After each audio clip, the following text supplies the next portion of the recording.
Comece o dia bem informado com a equipe de jornalismo da Verde Vale FM. No ar, Jornal Verde Vale. 6h35. Olá, muito bom dia para você. Manhã de quinta-feira, 20 de fevereiro do ano de 2025. Estamos começando pela Verde Vale FM, uma emissora do Sistema Verde Vale de Comunicação. Mais uma edição do Jornal Verde Vale. Quinta-feira esta, com temperatura mínima de 21 graus, máxima de 31 graus. A umidade relativa do ar variando entre 50% e 98%. Probabilidade de chuva para essa quinta-feira na casa dos 69%, algo em torno de 0,4 milímetros. O sol nasce às 6h27 e se põe às 19h01. Quinta-feira de sol com aumento de nuvens e pancadas de chuva à tarde. À noite, o tempo fica aberto. Vamos então aos principais destaques desta edição. Jornal Verde Vale. Compra de 42 carros de luxo para a Assembleia Legislativa de Goiás vai custar mais de 15 milhões de reais. Menino de 2 anos morre após ser esquecido dentro de carro por dona de creche. Justiça decide que a exportação de bois vivos para abate não fere a legislação brasileira. Golpe de mais de R$1 milhão. Operação cumpre 35 mandados contra suspeitos de desviar dinheiro de empresa de instrumentos musicais. Golpe das Missões. 3 pessoas são presas no Acre em operação contra esquema que prometia ganhos financeiros. Senado aprova a liberação de até 4,6 bilhões de reais em emendas bloqueadas. PRF define 93 pontos críticos em rodovias durante o carnaval. Os detalhes destas e outras notícias você vai conferir a partir de agora, aqui no Jornal Verde Vale. A notícia em primeira mão. Jornal Verde Vale. Uma ótima manhã de quinta-feira para você. Sejam todos bem-vindos e bem-vindas a mais uma edição do Jornal Verde Vale. Jornal Verde Vale. Verde Vale.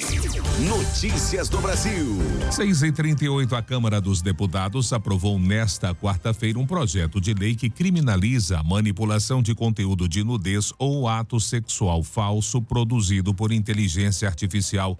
O texto segue agora para análise do Senado Federal. O PL número 3.821 de 2024 é de autoria da deputada federal Amanda Gentil, do PP do Maranhão, e foi relatado no plenário pela deputada Yandra Moura, do União Brasil de Sergipe. A proposta tipifica o crime de manipulação digital de imagens por inteligência artificial e agrava a pena em casos de crimes contra mulheres e candidaturas em período eleitoral. As imagens manipuladas de forma não consensual e com teor sexual são conhecidas como deep nudes. E ainda falando de inteligência artificial generativa, agora ela faz sucesso na Justiça do Trabalho. Com 25% dos profissionais do país utilizando a ferramenta ChatGPT 2 semanas após o lançamento, segundo o Tribunal Superior do Trabalho. O ChatGPT, ferramenta desenvolvida pelo Conselho Superior de Justiça do Trabalho, já é utilizado por 11 mil usuários entre magistrados, servidores, prestadores de serviço, estagiários e jovens aprendizes. O sistema, de acordo com o TST, foi projetado para auxiliar o público interno da Justiça do Trabalho nas atividades jurídicas e administrativas, contribuindo também para a celeridade e modernização do serviço prestado à população. O presidente do TST e do CJT, ministro Aloysio Correia da Veiga, disse que o projeto ChatGPT mostra compromisso com a inovação e a busca constante por soluções que venham beneficiar todos os que trabalham na instituição e, consequentemente, os cidadãos que procuram pela justiça. 6h40, o Banco do Brasil anunciou pagamento de proventos no valor de 2,7 bilhões de reais referentes ao resultado do 4º trimestre do ano passado. Desse valor, 2 bilhões são referentes a juros sobre capital e 780 milhões serão dividendos. Os valores serão pagos em 20 de março. Os valores pagos serão atualizados pela taxa Selic da data do balanço do dia 31 de dezembro do ano passado até a data do pagamento. Terão direito ao provento os acionistas constantes na base de dados da companhia ao final do pregão do dia 11 de março. 6h40, governo incorpora vacina contra VCR no SUS para grávidas e bebês. Vamos saber dos detalhes dessa medida com Eduardo Kovaleski. O Ministério da Saúde vai incorporar 2 novas tecnologias para prevenir complicações causadas pelo vírus sincicial respiratório, o VSR, uma das principais causas de infecções respiratórias graves em bebês, como a bronquiolite. A medida faz parte de uma estratégia para reduzir a mortalidade infantil associada ao vírus, por meio da imunização ativa de gestantes e bebês prematuros. Na última quinta-feira, a Comissão Nacional de Incorporação de Tecnologias no SUS recomendou a incorporação dessas tecnologias. O secretário de Ciência, Tecnologia e Inovação do Complexo Econômico Industrial da Saúde, Carlos Gadelha, explica. A vacina que nós vamos incorporar, ela protege todas as crianças que nascem no período normal de nascimento, a partir das 37 semanas de gestação. A vacina é dada à mãe, e olha que coisa bonita, a mãe passa o anticorpo para o seu filho, e o seu filho fica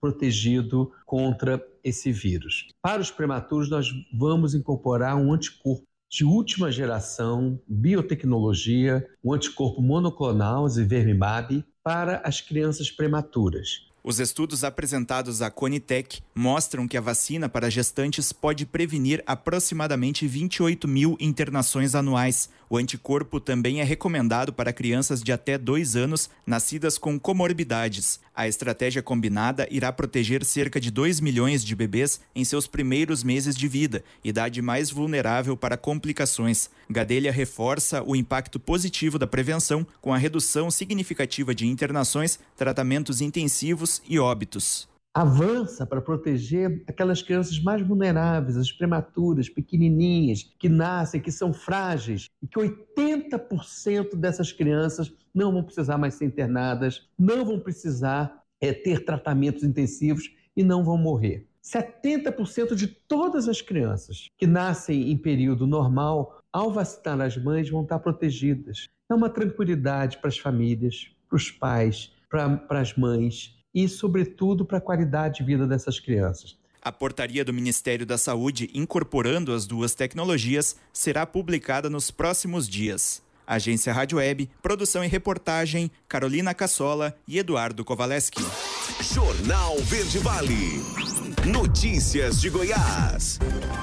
6h43, a compra de 42 carros de luxo para a Assembleia Legislativa de Goiás vai custar mais de 15 milhões de reais aos cofres públicos. A Toyota do Brasil venceu a licitação e deverá fornecer os veículos modelos SUV em até 90 dias após a assinatura do contrato. A aquisição dos veículos foi feita na modalidade de pregão eletrônico realizado na terça-feira. De acordo com a Lego, o processo tinha um valor estimado de 16.879.000 reais, mas a compra foi fechada por 15.872.000 reais.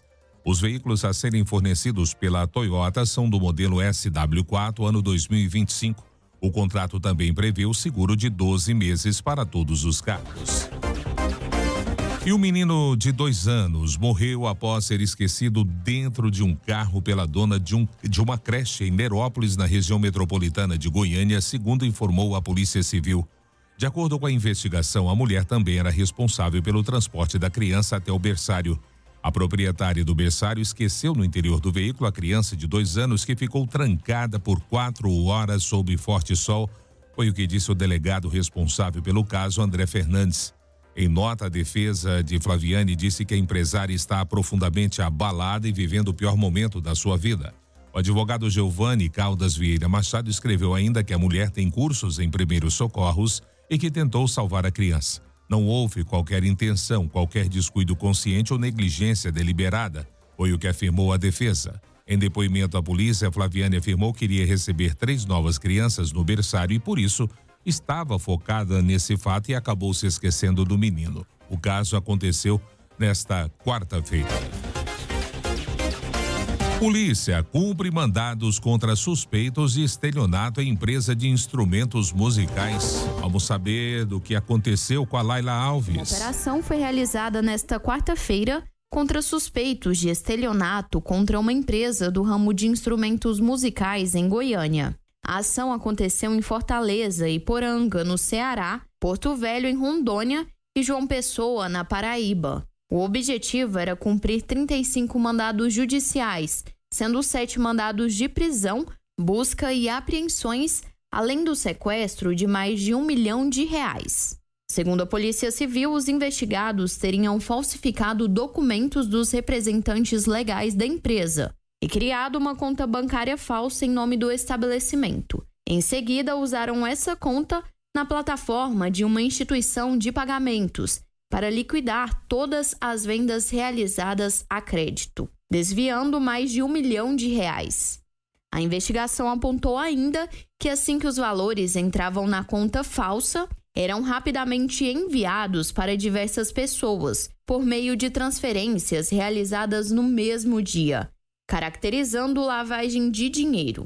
As defesas dos suspeitos ainda não foram localizadas. Laila Alves, CBN Goiânia. Jornal Verde Vale. Esportes. 6h46, vamos ao Campeonato Paulista. Com Neymar titular mais uma vez, o Santos não encontrou dificuldade para vencer o Noroeste na noite desta quarta por 3-0 na Vila Belmiro, em jogo válido pela penúltima rodada da primeira fase da competição. O resultado, construído com gols de Guilherme, Tiquinho Soares e Tassiano, manteve o Peixe na liderança da sua chave, mesmo em noite de pouco brilho de Neymar. Sem vencer desde a primeira rodada, o Noroeste está agora na zona do rebaixamento. O Santos mantém a liderança do Grupo B com 15 pontos. A vaga poderá ser confirmada nesta quinta-feira, caso o Bragantino seja derrotado pelo Mirassol e que a Portuguesa não vença o São Bernardo. O Noroeste está na terceira posição do Grupo C com 7 pontos e ocupa uma das vagas da zona do rebaixamento.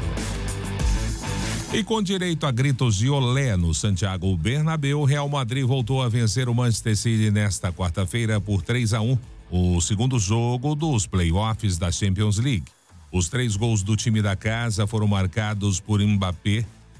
Dimiskov diminuiu para a equipe de Pep Guardiola já no fim da partida.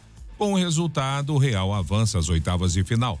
O sorteio da próxima fase acontece nesta sexta-feira. Na próxima fase, o Real Madrid tem a possibilidade de enfrentar 2 equipes, Bayer Leverkusen ou o rival Atlético de Madrid.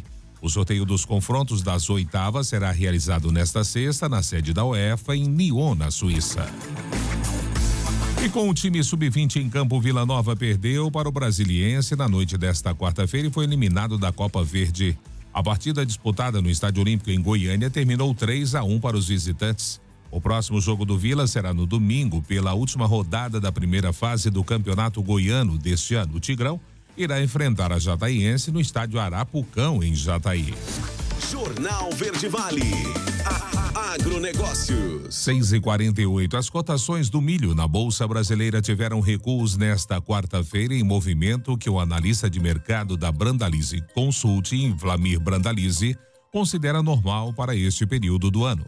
Brandalize destacou que a colheita da safra de verão está ganhando ritmo no sul do país e em Minas Gerais. Sendo assim, nas próximas 3 semanas devem entrar no mercado cerca de 12 milhões de toneladas desse milho primeira safra para abastecer os consumidores internos. O analista considera este como um período normal de acomodação das cotações e até de leves quedas nos preços, após as últimas altas que chegaram a bater R$ 81,00 a saca na Bolsa Brasileira nos últimos dias. O vencimento março 25 foi cotado a R$ 80,80, o maio a R$ 76,90, o julho foi negociado a R$ 72,40 e o setembro 25 foi cotado a R$ 71,85, uma baixa de 0,76%. A notícia em primeira mão. Jornal Verde Vale. Agora, na Verde Vale, os comentários de Alexandre Garcia. Bom dia. Nesses tempos de denúncia contra Bolsonaro e mais 33 pessoas, o Estadão divulga uma pesquisa feita na Câmara e no Senado sobre a receptividade da ideia de anistia. Pois a anistia está ganhando tanto na Câmara quanto no Senado. Recém começou e vai ser impulsionada agora por essa denúncia. Os números, né? Na Câmara dos Deputados, 50% dos pesquisados são a favor da anistia, 42% contra. Abstenções, 8%. Ainda não tomaram decisões. No Senado, 46% a favor e 38% contra, com 15% ainda indecisos, né? Foi o Instituto Ranking dos Políticos, que ouviu 110 deputados e 26 senadores de 11 partidos políticos. É um número importante, né? Quanto a essa denúncia, vejam só, o ministro do Supremo, aposentado, que já presidiu o Supremo, já presidiu eleições, já presidiu o TSE, já foi o decano, Marco Aurélio Mello, disse que os ministros do Supremo perderam a cidadania, que não podem mais sair para a rua, né? E já passou a hora de fazerem autocrítica. Eu já lembrei que esse Supremo de hoje não se espere nada dele, porque parece que já tem... Está no script, né? Assim como a Polícia Federal a serviço do relator Moraes, o procurador-geral, e agora foi lá para a primeira turma para aceitar ou não a denúncia, depois vai para o plenário dos 11 do Supremo. Não são mais os 11 de 1994, quando absolveram Collor, que tinha sido objeto de impeachment, né? Renunciou antes, mas o impeachment ficou valendo, ao contrário do que aconteceu com Dilma, bem diferente, que o impeachment não ficou valendo na punição, na pena, né? Absolveram Collor por falta de provas, porque só tinha declarações, notícias, blá, blá, blá, conversa entre pessoas, mas não tinha provas. Agora mesmo, nesse relato todo, nessa denúncia toda, os jornais que costumavam dizer, declarou sem provas que tal coisa, isso e aquilo. Não, agora não estão ressaltando o essencial, que é a falta de provas. Tem uma declaração e umas conversalhadas aí entre gente que uma vez eu ouvi o general Heleno chamando uns malucos aí. Isso serviu de algo que não houve, não aconteceu. Não mobilizou forças armadas, não mobilizou armas, não fez ameaça, né? A gente vê no caso na justiça penal, criminal, aí o sujeito tentou entrar na casa, mas não conseguiu, ele é solto porque ele não concluiu o roubo que ele estava tentando fazer, né? Mas aí está aí a explicação. Mas, enfim, Lula disse que no governo dele é a presunção da inocência, mas agora os denunciados vão ter que provar que são inocentes. É risível, não é? Quem tem que provar que a pessoa é culpada é o que está denunciando, né? Bom, o José Roberto Guzzo, num artigo publicado no Estadão, disse que a melhor coisa é submeter Lula e Bolsonaro ao julgamento do povo na eleição de 2026. O povo faz o julgamento e pronto. Isso é o que há de mais democrático. É assim que age a justiça americana. Agiu agora, né? Deixa que o povo julgue. O julgamento popular, já que todo o poder emana do povo, é o julgamento supremo. Esse é o julgamento popular. Uma boa ideia do Guzzo, né? Mas, falei de Lula, ele disse isso numa entrevista que deu ontem e perguntaram se o Brasil ia mandar tropas em missão de paz se houver um cessar-fogo entre Rússia e Ucrânia. Ele disse que não manda tropas. Agora, o fato de o Economist, a revista inglesa que tem muito prestígio mundial, lembrar do Brasil, já é um... Por que lembrou do Brasil? Em primeiro lugar, porque está separando a potencialidade do país Brasil e os problemas do governo atual. Está separando toda aquela história de corrupção, de mediocridade, né? Separa da grandeza do Brasil, né? Lembrou da tropa brasileira. Aliás, eu vi uma citação do Hélio Gaspari, no Globo de ontem, dizendo, né, citando uma pessoa dizendo: Lula não sabe governar com pouco dinheiro. Lula não sabe governar com pouco dinheiro. Aí eu lembro que isso é Margaret Thatcher, né? Diz que o socialismo dura até acabar o dinheiro dos outros. De Brasília, Alexandre Garcia. Você ouviu os comentários de Alexandre Garcia. A notícia em primeira mão. Jornal Verde Vale. Pontualmente 7 horas, já estamos de volta com o segundo bloco de notícias aqui pelo Jornal Verde Vale, pela sua Verde Vale FM, uma emissora do Sistema Verde Vale de Comunicação. Jornal Verde Vale. Verde Vale. Notícias do Brasil. Olha, o concurso 2.831 da Mega Sena pode pagar um prêmio de 105 milhões de reais para os acertadores das 6 dezenas. O sorteio acontece às 20 horas desta quinta-feira em São Paulo. No concurso da última terça-feira, ninguém levou o prêmio principal. A aposta mínima para a Mega Sena custa R$5 e pode ser realizada também pela internet até às 19 horas. E na primeira sessão, presidida por Davi Alcolumbre, o Senado aprovou nesta quarta-feira um projeto que libera até 4,6 bilhões de reais em emendas parlamentares bloqueadas em dezembro pelo Supremo Tribunal Federal. Aprovado por 65 votos favoráveis e um contrário, o texto segue para a Câmara dos Deputados. Relatado pelo senador Carlos Portinho, do PL do Rio de Janeiro, o projeto foi apresentado pelo líder do governo no Congresso, o senador Randolfo Rodrigues. O texto trata da liberação de restos a pagar não processados, verbas de anos anteriores empenhadas e autorizadas, mas não liquidadas, e sem a verificação se o serviço foi executado. De acordo com a justificativa do projeto, a liberação deverá acelerar a conclusão de obras inacabadas até o fim de 2026, com restos a pagar inscritos desde 2019. Atualmente, o Tesouro Nacional bloqueia o resto a pagar se a liquidação não ocorrer até 30 de junho do segundo ano subsequente à inscrição, com a possibilidade de cancelamento se o recurso não for desbloqueado. Escolas e comunidades irão definir as regras para celulares em salas de aula. Quem vai trazer os detalhes dessa matéria é Valquíria Rios. Foram raras as vezes que a professora Aristela Carvalho precisou interromper suas aulas para chamar a atenção de alunos que faziam uso de celulares. Para a educadora, a situação já estava fora de controle. Os alunos estavam burlando regras, estavam colando em provas, os alunos não se comunicavam mais verbalmente. Na hora do intervalo, não tinha mais a questão social, os meninos estavam sempre com seus celulares. A legislação que restringe o uso de celulares nas escolas entrou em vigor já no início do ano letivo de 2025. Nesta quarta-feira, o governo publicou o decreto regulamentando o uso por estudantes de aparelhos eletrônicos portáteis pessoais durante a aula, intervalo entre elas e o recreio.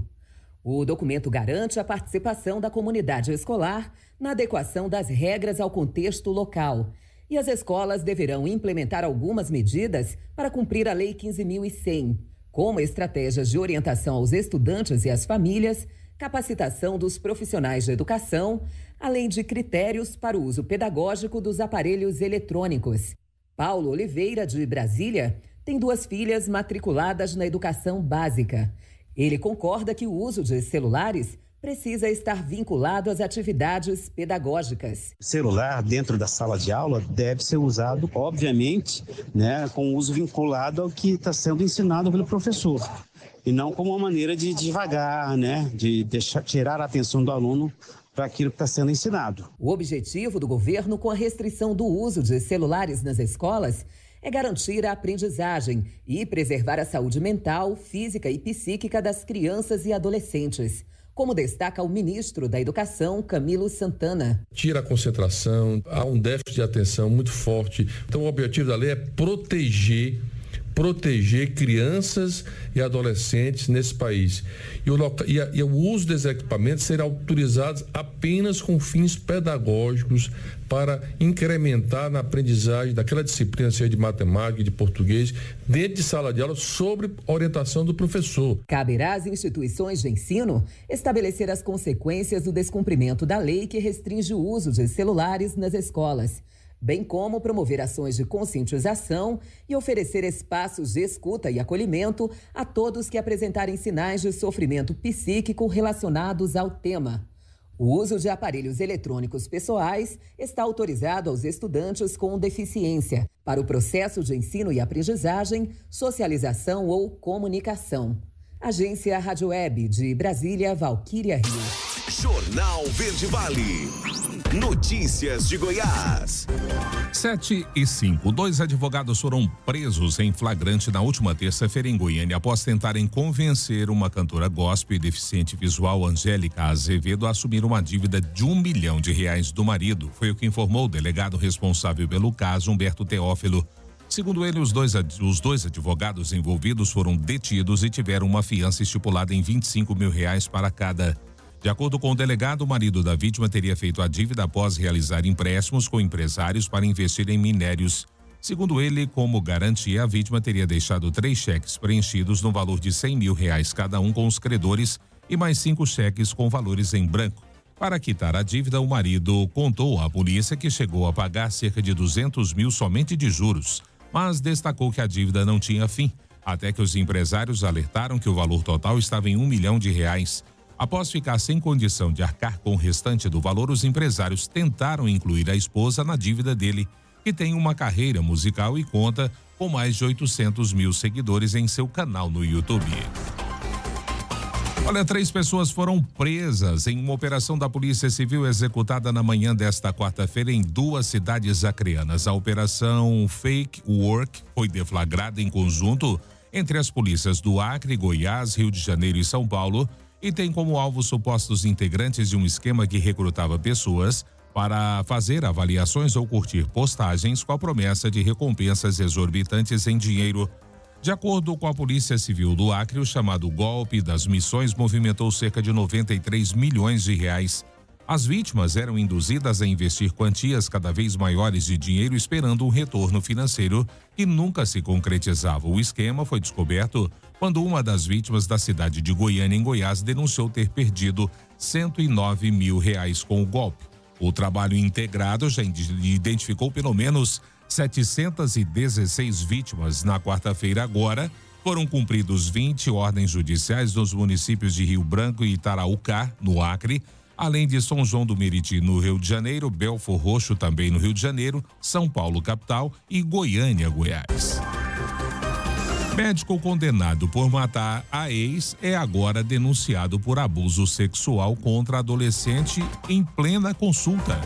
Quem vai trazer os detalhes dessa barbaridade é Laila Alves. Um médico condenado pela morte da ex-esposa foi denunciado pelo Ministério Público de Goiás por abusar sexualmente de uma adolescente de 17 anos.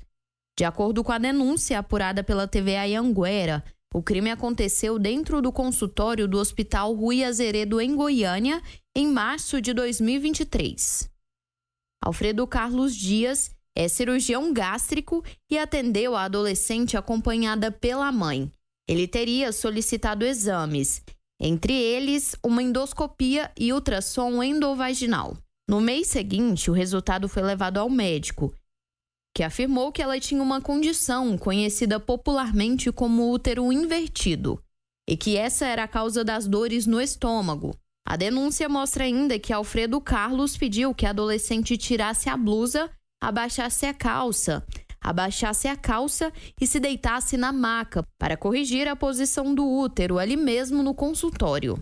Foi quando ele cometeu o crime com a alegação de estar colocando o útero da jovem no lugar, um procedimento que não existe na ginecologia.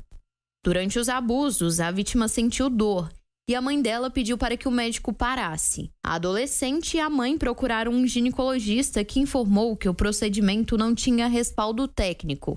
Ainda segundo a denúncia do Ministério Público, outras pacientes já registraram ocorrência contra o médico por práticas semelhantes. Mesmo assim, a Justiça negou o pedido de prisão contra Alfredo Carlos, porque considerou que os argumentos usados pelos promotores são genéricos e se baseiam nos relatos feitos pela suposta vítima e pela mãe dela. Porém, o juiz Marlon Rodrigo Alberto dos Santos determinou que o cirurgião gástrico está proibido de sair de Goiânia por mais de 8 dias sem autorização judicial, além de ter de permanecer em casa das 10 horas da noite às 6 horas da manhã. Já a proibição do exercício da medicina ficou a cargo do Conselho Regional de Medicina de Goiás. A CBN Goiânia entrou em contato com o CREMEGO, que disse que não foi notificado pela Justiça sobre o caso. Também falamos com o Hospital Rui Azeredo e aguardamos uma resposta. A defesa do médico ainda não foi localizada. Essa não é a primeira vez que Alfredo Carlos Dias é alvo de investigação. Em 2011, ele foi condenado por matar a ex-esposa. O crime teria acontecido no final da década de 1990, em um hospital de Nova Lima, em Minas Gerais.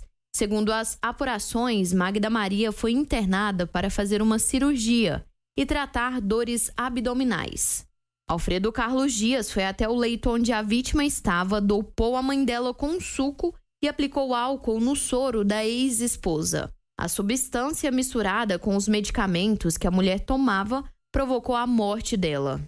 O motivo do crime foi porque ele não aceitava que ela estava em outro relacionamento. Depois da condenação que aconteceu em 2011, o médico recebeu o direito de recorrer da decisão em liberdade. Ele se mudou para Goiânia, mas em 2015 foi preso em Rio Verde, no sudoeste goiano, enquanto realizava uma palestra. Laila Alves, CBN Goiânia. Jornal Verde Vale. Esportes. 7h11. E o Corinthians recusou uma proposta de 25 milhões de euros, algo em torno de 148 milhões de reais, do Zenit da Rússia, pelo meia Rodrigo Garro. A diretoria tem o plano de manter as principais peças do elenco e ignorou o alto valor apresentados pelos russos. Garro foi eleito o melhor meia do Brasileirão e é tratado como um dos principais atletas do elenco de Ramon Dias. Garro está com o Corinthians na Venezuela e deve ser titular do time na estreia pela Comebol Libertadores, que aconteceu ontem. E o Tribunal de Justiça Desportiva de Futebol do Estado do Rio de Janeiro julgou na tarde desta quarta-feira os denunciados pela confusão generalizada no Flamengo e Botafogo da semana passada. Enquadrado por agressão, o zagueiro Cleiton, do Rubro Negro, pegou a maior punição. Apesar de ser julgado no mesmo artigo, o argentino naturalizado uruguaio Barbosa, do Alvinegro, teve uma pena menor por não ter acertado o soco que tentou em Bruno Henrique. Mas o procurador do tribunal, André Valentim, vai recorrer dessa última decisão. Cleiton pegou a pena mínima em casos de agressão consumada, 4 jogos. Como já cumpriu um, ele só volta a ser opção no Flamengo no eventual final do Campeonato Carioca. Barbosa levou um gancho de 2 confrontos, assim como Alex Telles, que participou da confusão no túnel de acesso ao gramado do Maracanã. A dupla, que já cumpriu a automática, fica fora do clássico contra o Vasco no domingo, mas pode voltar ao Botafogo na semifinal, seja do estadual ou da Taça Rio, a depender para qual o time vai se classificar. Jornal Verde Vale. Agronegócios. Olha, o Ministério da Agricultura e Pecuária adiou para o dia 4 de setembro deste ano o prazo para que as granjas produtoras de ovos identifiquem individualmente os produtos vendidos a granel. Anteriormente, conforme artigo da portaria do MAPA 1179, a obrigatoriedade entraria em vigor no dia 4 de março. A alteração do prazo foi publicado no Diário Oficial da União desta quarta-feira. O regulamento estabelece os requisitos de instalação de equipamentos e procedimentos para o funcionamento de granjas avícolas e unidades de beneficiamento de ovos e derivados. A portaria determina que a tinta utilizada na marcação da casca dos ovos deve ser específica para alimentos, atóxica e segura para o consumo. Contudo, a identificação individual não será exigida para ovos comercializados em embalagens rotuladas. Além disso, a nova portaria do MAPA define a nomenclatura de ovos in natura e dos produtos de ovos não submetidos ao tratamento térmico. A classificação considera categorias A e B, além de produtos como ovos líquidos, resfriados e congelados, gema e clara processados. Jornal Verde Vale. Verde Vale. Notícias do Brasil. 7h14. A Polícia Rodoviária Federal lançou nesta quarta-feira a Operação Rodovida Carnaval 2025, que vai intensificar a fiscalização nas estradas federais do país durante o período de feriado prolongado. As ações começam no dia 24 de fevereiro e vão até 6 de março. A fiscalização promete ser mais rigorosa, com um efetivo de 2.700 policiais de forma simultânea, podendo chegar a 3.000 nos dias e horários considerados mais críticos durante o carnaval. Foram mapeados os trechos mais perigosos e que registraram o maior índice de acidentes graves entre 2017 e 2024. Os trechos mais críticos de rodovias cortam 7 estados: Santa Catarina, Minas Gerais, São Paulo, Paraná, Rio de Janeiro, Pernambuco e Bahia. Agentes da PRF de 16 estados serão deslocados para concentrar a fiscalização nessas localidades mais perigosas. Uso de drones e equipes posicionadas em pontos estratégicos estão incluídos no planejamento da corporação.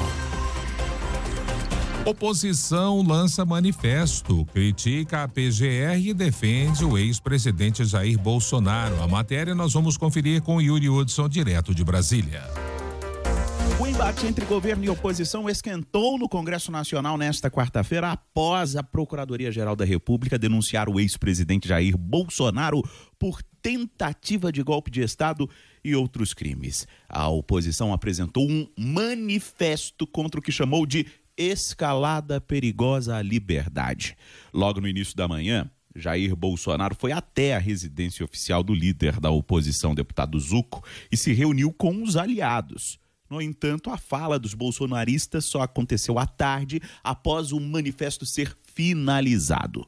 No texto, a oposição diz que a denúncia é uma peça de ficção e que se destina apenas a uma perseguição política à direita. Trata-se de uma série de acusações desprovidas de evidências concretas que sustentem as graves acusações imputadas.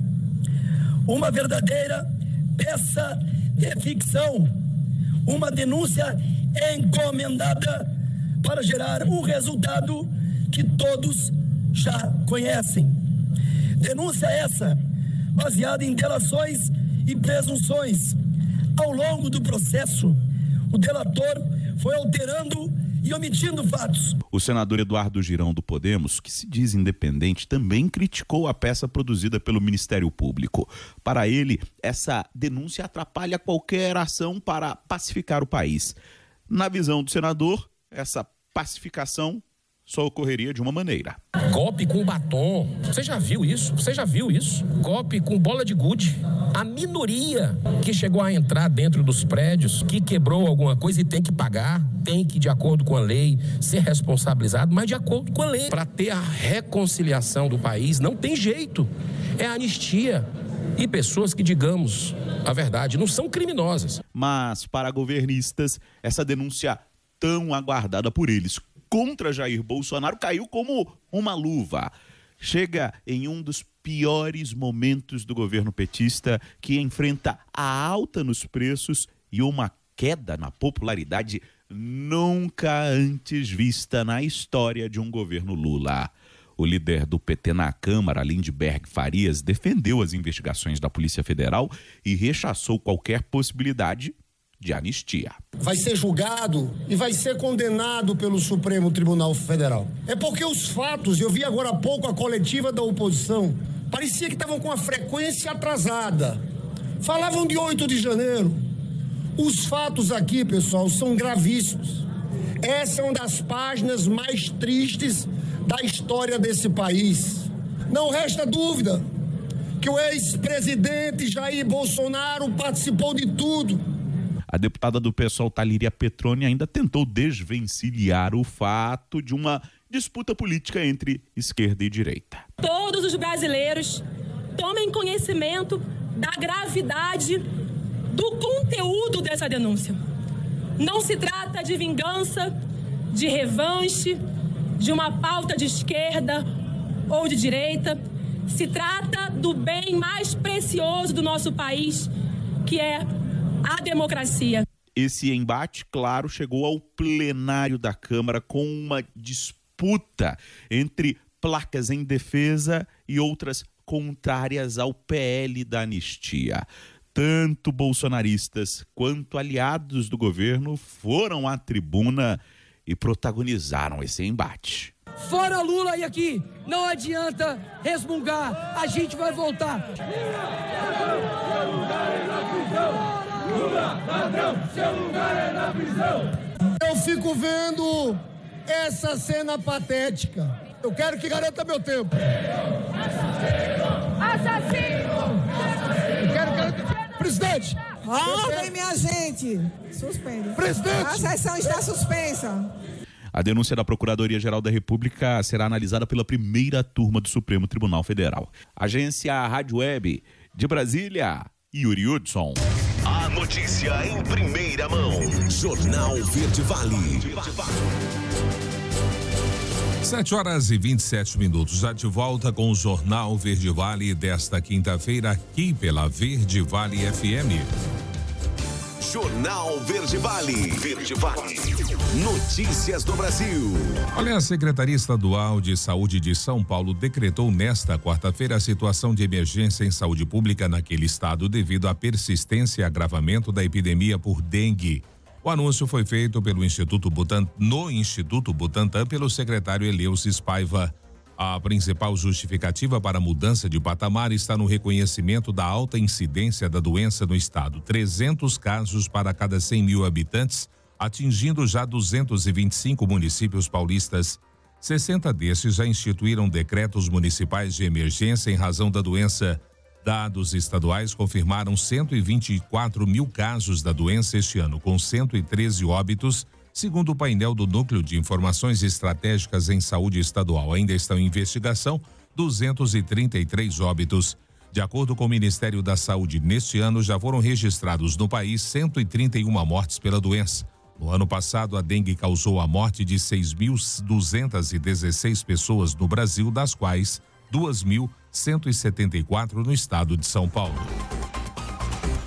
E o ministro Alexandre de Moraes do Supremo Tribunal Federal é alvo de uma ação na Justiça americana por suposta violação à soberania daquele país. A ação judicial é movida pelas empresas Trump Media, ligada ao presidente Donald Trump, e pela plataforma Rumble. O caso tramita em um tribunal de justiça federal sediado na Flórida. A informação é do jornal Folha de São Paulo. Moraes não se posicionou sobre o caso. O Estadão constatou que o ministro, via assessoria de imprensa do STF, não quis se manifestar. Rumble é uma plataforma para o compartilhamento de vídeos que funciona de forma similar ao YouTube. A rede já foi citada em decisões do STF para remoção de conteúdo, mas não cumpriu as determinações da Justiça brasileira por não contar com representação aqui no país. Com a proposta de ser imune à cultura do cancelamento, o Rumble passou, a abrigar produtores de conteúdo restrito em outras redes sociais. Campanha quer proteger crianças e adolescentes da exploração. Vamos saber de que forma com a Márcia Bueno. O CAU-DCA, Centro de Apoio Operacional das Promotorias de Justiça das Crianças e Adolescentes do MPMG, começou a divulgar materiais informativos nas redes sociais para conscientizar a população sobre como enfrentar a violência e a exploração sexual e o trabalho infantil durante o período do carnaval. O conteúdo foi disponibilizado pela campanha Pule, Brinque e Cuide, lançada em Belo Horizonte pelo Ministério dos Direitos Humanos e da Cidadania. Com a adesão à iniciativa, o Ministério Público de Minas pretende prevenir e combater ocorrências de abusos contra os pequenos durante a folia no estado. É o que explica a promotora de justiça Graciele Rezende de Almeida, coordenadora do CAU-DCA. Com o slogan Pule, Brinque e Cuide, unidos pela proteção de crianças e adolescentes, a campanha tem por objetivo orientar o público sobre temas como o enfrentamento à violência sexual, com ênfase na exploração sexual de crianças e adolescentes, combater o trabalho infantil, alertar sobre a prevenção e fiscalização sobre a venda e uso de álcool por crianças e adolescentes, estimular a identificação e notificação do desaparecimento de crianças e adolescentes de forma rápida e também fazer um chamamento pela vacinação das crianças para curtirem a folia de forma segura e protegida. Segundo o artigo 4º do Estatuto da Criança e do Adolescente, é dever de todos zelar pelo cumprimento dos direitos à vida, à saúde, à alimentação, à educação, ao esporte, ao lazer, à profissionalização, à cultura, à dignidade, ao respeito, à liberdade e à convivência familiar e comunitária das crianças e adolescentes. Nesse sentido, a campanha apoiada pelo MPMG incentiva a população a denunciar pelo Disque 100 práticas que ferem direitos desses públicos. Do Ministério Público de Minas Gerais para a Agência Rádio Web, Márcia Bueno. Jornal Verde Vale. Notícias de Goiás. 7h32. Ao ignorar as ressalvas do Tribunal de Contas dos Municípios de Goiás, o TCM, do Ministério Público de Contas, durante a discussão e aprovação do decreto legislativo que reconhece a situação de calamidade pública na Secretaria Municipal de Fazenda de Goiânia, os deputados estaduais ignoraram os órgãos de controle. Durante a tramitação da proposta, deputados de oposição pediram que o decreto fosse levado ao TCM para que o tribunal avaliasse e fizesse um parecer para dar segurança jurídica à Assembleia Legislativa. Na manifestação, o TCM e o Ministério Público recomendaram condições mínimas para evitar abusos administrativos. Entre as condicionantes está a fixação de um prazo máximo para a vigência do estado de calamidade, definido para 120 dias. Além disso, o decreto não poderá ser utilizado como argumento para descumprir a ordem cronológica de pagamento dos prestadores de serviço, nem para realizar contratação por meio de dispensa de licitação. O Paço Municipal também não pode flexibilizar os limites de despesas com pessoal e deve extinguir os contratos descumpridos, irregulares ou viciados. Março Azul 25, tá chegando a hora. Campanha alerta para o diagnóstico precoce do câncer do intestino. Quem já nos adianta essa matéria falando sobre o tema é Daniela Versiani. Será realizada entre os dias 16 e 22 do mês que vem a campanha Março Azul 2025, que reforça a conscientização sobre o diagnóstico precoce do câncer do intestino em homens e mulheres a partir de 45 anos de idade.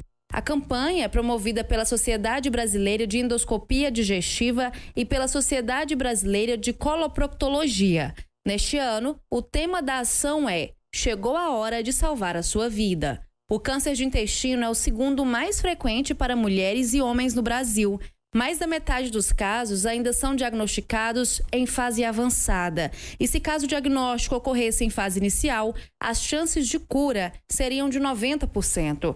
Entre os principais sintomas estão alterações nas fezes, emagrecimento e dores abdominais. O médico proctologista Hélio Moreira Júnior alerta que quando os sinais estão aparentes, pode significar um estágio mais grave. Quando os sintomas estão presentes, habitualmente já se determina a doença num estágio um pouco mais avançado. O estágio precoce da doença praticamente não tem sintomatologia nenhuma, a pessoa não sente nada.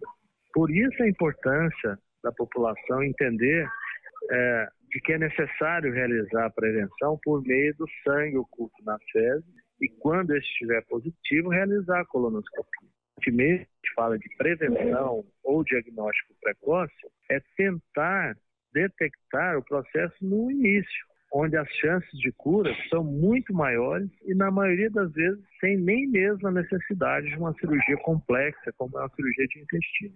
O médico proctologista Hélio Moreira Júnior aponta que somente em 2025, pelo menos 46 mil pessoas recebam o diagnóstico da doença no país. Por isso, realizar o rastreamento adequado pode ser a melhor solução. A campanha ainda terá o foco de levar informação a municípios menores. E para esse ano, pessoalmente, é uma felicidade da gente ter trazido a campanha para realizar aqui no nosso estado, e ela acontecerá na cidade de Goiás. E pela primeira vez, a proposta nossa é rastrear toda a população de risco da cidade de Goiás, que são os indivíduos entre 45 anos de idade até 70 anos de idade. Como é que vai ser esse rastreamento, né? Então, nesse primeiro momento, toda essa população de risco será oferecido o exame que é a pesquisa de sangue oculto nas fezes. As pessoas que tiverem resultados positivos poderão fazer o exame de colonoscopia de forma gratuita. A expectativa é que pelo menos 500 exames sejam realizados. Os organizadores ainda afirmaram que a campanha vai servir de programa piloto para futuras ações do mesmo modelo na saúde pública estadual. Daniela Versiani, CBN Goiânia. Jornal Verde Vale. Esportes. 7h36. E a Ponte Preta venceu São Paulo por 2-1 de virada na noite desta quarta-feira no Morumbis pela 11ª rodada do Paulistão. Arthur e Everton Brito fizeram os gols da Macaca e Calheri marcou para o tricolor. O resultado complicou a situação do Palmeiras no estadual, já que se não vencer nessa rodada hoje, quinta-feira, vai estar eliminado. A má fase do São Paulo, porém, não é pontual. São 5 jogos sem vencer. com 2 derrotas e 3 empates. Para a Ponte, no Morumbis, o time não perdia no Paulistão desde 2011 e, no geral, desde a semifinal da Sul-Americana em 2013. O tropeço da noite desta quarta-feira impediu também o tricolor de confirmar a liderança da chave. Com esse resultado, o São Paulo continua na liderança do Grupo C, com 16 pontos. Porém, 1 ponto apenas à frente do Novo Horizontino. Assim, na última rodada, o tricolor paulista precisa vencer para garantir a vantagem de jogar as quartas de final em casa. E ainda falando de times de São Paulo, Corinthians estreou na Conmebol Libertadores com um empate amargo em 1-1 com a Universidade Central da Venezuela em Caracas nesta quarta-feira pela segunda fase do torneio. O Timão saiu na frente com André Carrilho e dominou as ações no primeiro tempo, mas diminuiu o ritmo na etapa final e deixou os donos da casa crescerem na partida. O castigo veio em gol contra João Pedro Choca, que não conseguiu se esquivar da bola rebatida por Hugo Souza. As equipes voltam a se enfrentar na próxima quarta-feira na Neoquímica Arena. Quem ganhar, avança. Em caso de novo empate, a decisão será por pênaltis. E foi com sofrimento, mas o Grêmio avançou na Copa do Brasil. O tricolor gaúcho ficou no empate em 1-1 com o São Raimundo no tempo normal e venceu nos pênaltis por 4-1. Destaque para o goleiro Thiago Volpe, que defendeu as cobranças de Clebinho e ainda converteu a última que sacramentou a classificação. Classificado agora à segunda fase da Copa do Brasil, o Grêmio aguarda o vencedor de Barcelona de Ilhéus e Atlético de Minas Gerais, que se enfrentam na próxima terça-feira. A vaga garantiu ao tricolor gaúcho R$1.543.000 de premiação. Jornal Verde Vale. Agronegócios. O Tribunal Regional Federal da Terceira Região decidiu nesta quarta-feira que a exportação de animais vivos para abate não viola a legislação brasileira. Por 3-0, os desembargadores da Corte determinaram a reforma da sentença de primeiro grau que havia proibido a exportação em todos os portos do país. A Corte julgou o recurso da União, que alegou que o transporte de animais vivos não estaria intrínseca e inerentemente relacionado a maus tratos. A Procuradoria Federal também apontou que a regulação existente já é suficiente para disciplinar o assunto. O julgamento no TRF3 começou em dezembro do ano passado, mas foi interrompido por um pedido de vista. Naquela ocasião, o desembargador Nery Júnior já havia votado favoravelmente às exportações. Jornal Verde Vale. Bombeiros. 7h39. Vamos então para as nossas notícias locais. Bombeiros, também Polícia Militar, CPE, Polícia Civil, enfim, as forças de segurança que regem a segurança da nossa cidade, trazendo aí os seus boletins das últimas 24 horas. Também está liberado para você, a partir de agora, o nosso WhatsApp para você participar do nosso quadro A Voz do Cidadão. 99623-6881. 99623-6881 é o canal com o qual você pode entrar em contato direto conosco. Por favor, digitar as suas mensagens, como estamos aqui ao vivo, a gente não consegue ouvir os áudios, né, que porventura você queira mandar. Então digite para que a gente possa lê-los aqui durante o programa. Vamos então às ocorrências do 16º Batalhão dos Bombeiros Militares. Um abraço aí para toda a corporação. Obrigado por mais uma vez nos enviarem aí as ocorrências dessas últimas 24 horas, né? Tivemos aqui 12 ocorrências no total. Tivemos ações preventivas, resgate de acidente de trânsito, carro e moto, busca e salvamento, também resgate de trânsito, queda de moto, acidente entre carro e objeto fixo, capotamento. Olha, tivemos de tudo, viu? Vamos então às principais ocorrências que nos são destacadas aqui pela corporação. Por volta das 9 da manhã, a guarnição de resgate foi acionada e se deslocou até a primeira avenida ali no setor oeste para atender uma ocorrência de acidente de trânsito envolvendo carro e moto. No local, a corporação se deparou com a vítima do sexo feminino, 26 anos, que apresentava uma contusão aí na sua perna direita e várias escoriações pelo corpo. Foi feito aí então a limpeza dos ferimentos, a imobilização para seguir encaminhar a mesma até a UPA, onde ela ficou sob cuidados da equipe médica de plantão. Por volta das 17h25, 5h25 da tarde, a guarnição foi acionada mais uma vez e desta feita se deslocou à rua Cruz de Malta, lá no setor Boa Vista, para atender a ocorrência de um acidente de trânsito. Desta feita, um carro com objeto fixo. No local, encontraram um veículo aos fundos da residência, sob escombros da estrutura da mesma.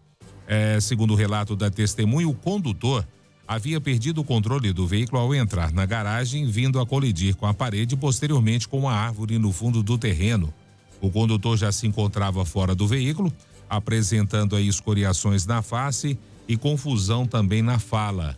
Foi realizado ali todos os procedimentos necessários e o mesmo foi transportado também para a UPA, onde ficou aí sob cuidados da equipe médica.